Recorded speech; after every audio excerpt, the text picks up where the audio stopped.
farm in Starksboro, just down the road.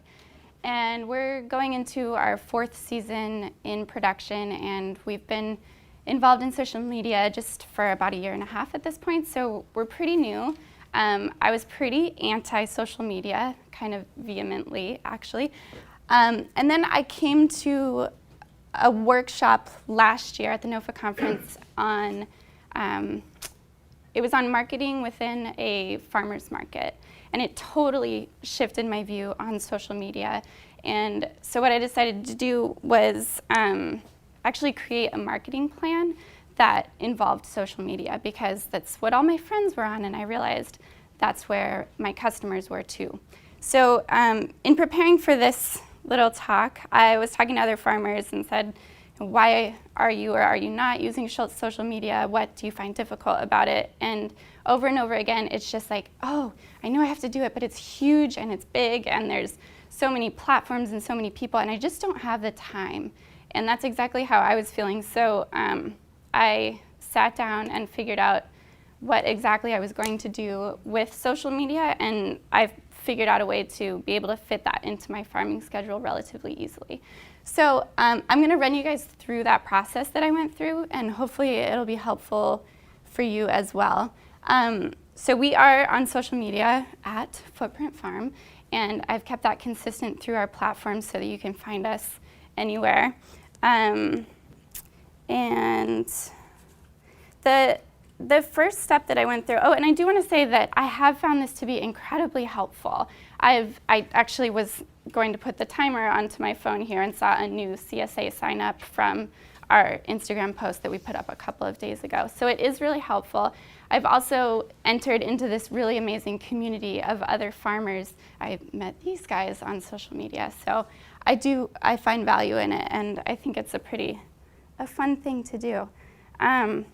So the first step I went through was, who am I as a farm? Who do I want people to see? How do I want people to think of me when they're thinking about my farm? And it's great because you can put out there whatever you want to. You don't have to show your weedy fields if you don't want to. I have friends coming up to me all the time saying, oh my God, your farm looks amazing. How do you keep on top of the weeds? And I was like, no. It's just, I only show the photographs of the stuff that I want people to see. So the first thing I did is I went through and I said, who am I? Oh, and my pretty transitions didn't make it through. Okay, imagine. Who am I? So I went through and said that I wanted to define my farm. So who are you trying to tell people you are? Are you a family business? Are you young farmers? Are you a CSA farm, or do you go to farmers markets? Do you have animals? Do you want to be bright and cheerful, or are you going to be very serious and intellectual and put this image out of knowledgeable farmer? And so let's see if it'll do it for me. No. Okay. So what we decided on our farm is that we are young farmers. We are certified organic. We are community oriented, and we're bright and cheerful. So that means that everything I'm putting out into the world, I'm thinking, is that coming back? Am I actually being a pessimist in this photo? Kind of. Okay, I'm not going to post it. And the other thing I'm always putting out there, we do a little bit of farmers market, and we do some wholesale on our farm, but that's not really what I put out there in the world, because who I'm trying to attract is the CSA member. So every single week that I have a CSA share, I'm posting our share. I'm posting it. You know, if a CSA member comes to the farm, I'm saying, hey, can you hold this share and show what a happy CSA member you are? And then we're also trying to make it real life. A lot of the social media stuff, I feel like, starts to become this rosy picture of how romantic farming is, and I really don't want that to come across through our marketing. I want it to be like, this is what it's actually like sometimes, but not all the time, because they do like the rosy pictures. Okay. The next step then is to define your audience. And like I said, our biggest audience is new CSA members. So we sat down and thought, who are we trying to reach and where are they? So the biggest one is the new CSA members, but I'm also trying to stay relevant with my current CSA members, my current community members. I want them to feel good about what we're doing down the road. And we're also connecting with other farmers. It's a really great network for farmers. You can have this awesome visual into other people's farms. You can see how they're setting up their greenhouses, This time of year, it's fun to see the people in Arizona who are already starting their seeds, and you're like, oh, that's such a good idea. I'll do it in a month. So now you know. Oh, there you go. Questions to ask yourself. I think I hit all those. The other one is if you're doing events. That's another thing to keep in mind. Okay, so then choosing your platform. I think Alex did a really good job of talking about different platforms. Like I said, I'm trying to make this super easy for myself, so I thought, who's my audience and how am I going to get them? And what we found is that Facebook is where our current CSA members, people who know about us already, are keeping engaged on Facebook. And the only way that we're getting new followers on Facebook is if they hear about us somewhere else. So we're really not getting any new customers through Facebook. Instead, our new customers are coming primarily through Instagram. So we chose these two. And the amazing thing about Instagram is that you can be out in the field, you can take a picture, write a little caption, and throw it out there, and you can set it to put it also on Facebook and also on Twitter, and you can do all your marketing for the day in one fell swoop. Okay, so you know who you are as a farm, what you're going to put out there into the world, and you know who you're trying to reach, and you know what platform you're going to use. The next thing to do is to take so many pictures. I get yelled at sometimes because I'm like, oh my God, the first tomato, I need to take 17 photos of it because I don't know which one's going to be the perfect one. But I think that's okay because this time of year, I'm using those photos to keep my marketing up and to stay relevant with people. The thing that people really love, they love baby animals. So as soon as you get your baby animals on the farm, take pictures. Like, I don't care if you miss weeding something, get your baby animals. Big animals do funny things too, so that's great. Pretty pictures of food. I am not good at taking pictures of my meals, which is really a popular thing on Instagram. So I just said, you know what, I'm not good at it.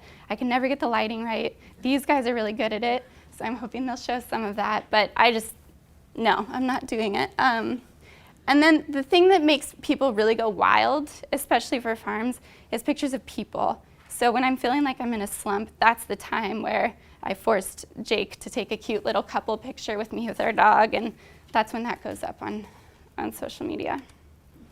So there's your baby animals. So this is pictures from what we are doing. So yeah, I tried to take a selfie with my dog, and he licked me. That was, if you can ever recreate that, yeah, really go for it. People don't understand farms. That's the other thing that's really important to keep in mind. Whatever you put out there, that's all they know about farms. So like this ridiculous egg, we walked around our farm looking for a perfect background for it. And by perfect background, I mean just plain, so that all that shows up is that egg. Because the next thing to think about as you're going through this is that people have their phone. And if I'm thinking about my ideal customer I'm trying to reach, it's like the dad whose wife has already decided, yeah, we're going to do a CSA, but the dad's like, okay, whatever. But he knows it's going to happen, and he's just sitting here at his desk at work, and he's flipping through his news feed like this. And I want him to stop on my picture and be like, oh, whoa, I need to back up and look at that. And the way to do that is, in my opinion, kind of simple, but also takes a little bit of thinking. Most important is to have it be in focus. People tell immediately if your picture is blurry, they're not going to stop on it, which comes into play. A lot of this is phone photography, which is kind of a bummer that you do have to invest in a decent phone. And I'm going to kind of zoom through this, but since we're all in a profession where we're outside, that's amazing for photography because your light is usually pretty good. Sunset, it's a little bit not so good, so you can try tilting your phone, like in this bottom picture here, to try and get the light a little bit better, or you can put it up and maybe focus up here and then put your phone down. Just play with your phone's focus in order to get your light looking as good as you can.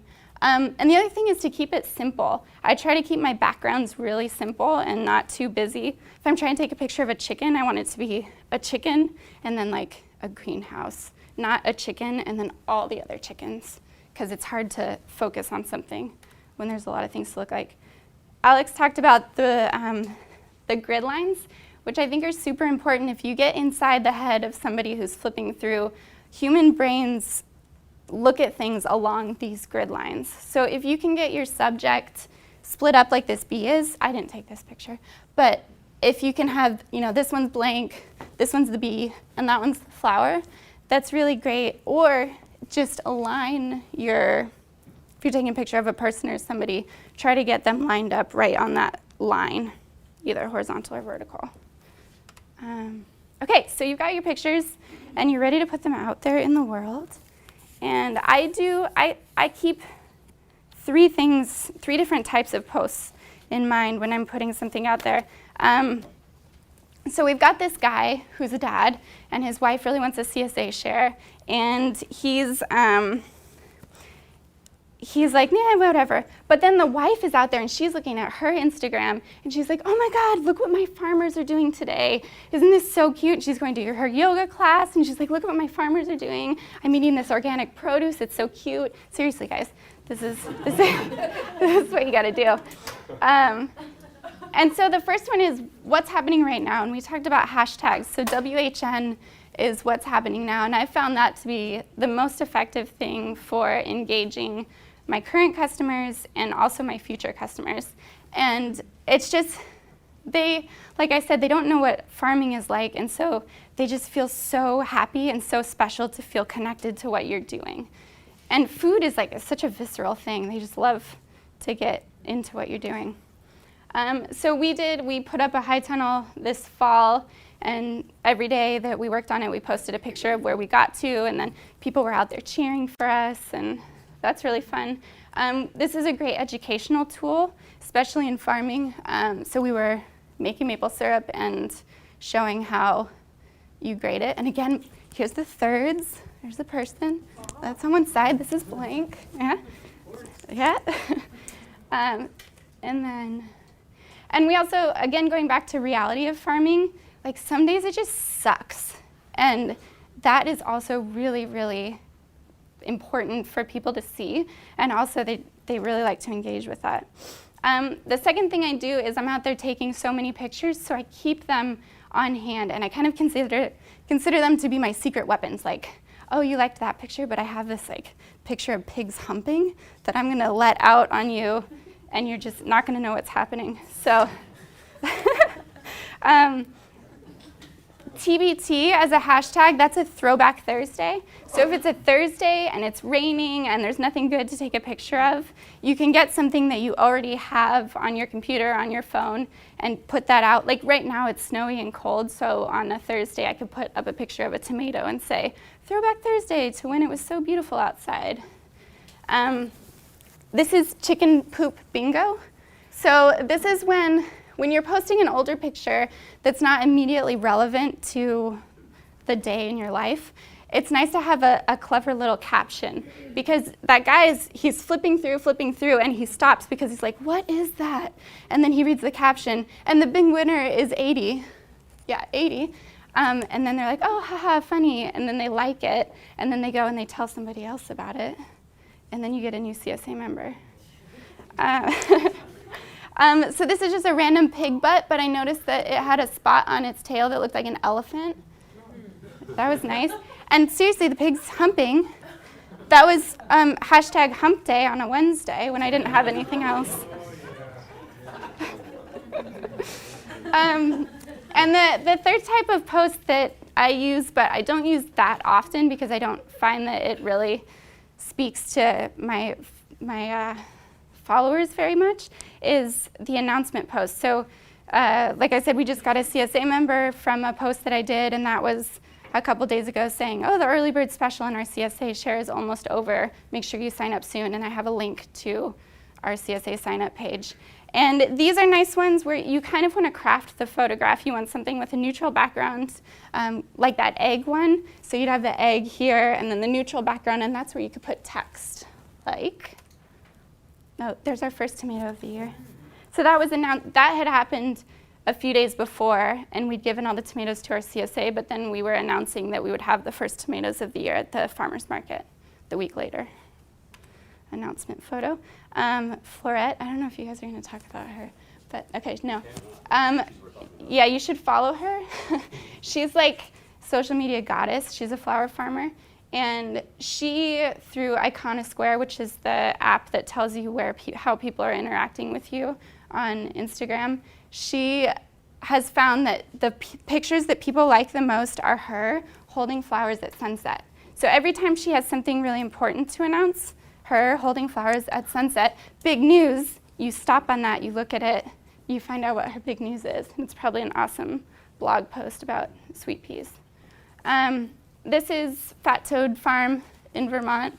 They do a really good job if you're looking for this kind of photo of, they sell a lot of their products through Instagram. So I think they do a really good job with the text overlay.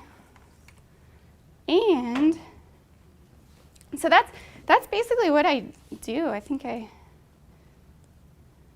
made up a lot of time. So I go through every single time I put up a post, I'm thinking to myself, is this true to who I am as a farm, to who I decided I wanted to be as a farm?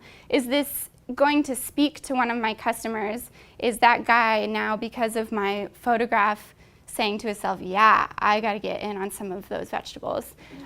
Or it's, yeah, so am I meeting all my goals with my posts? And if I'm not, I don't post it, because I really, really want to be consistent with my message, and I don't want to accidentally mess that up somehow.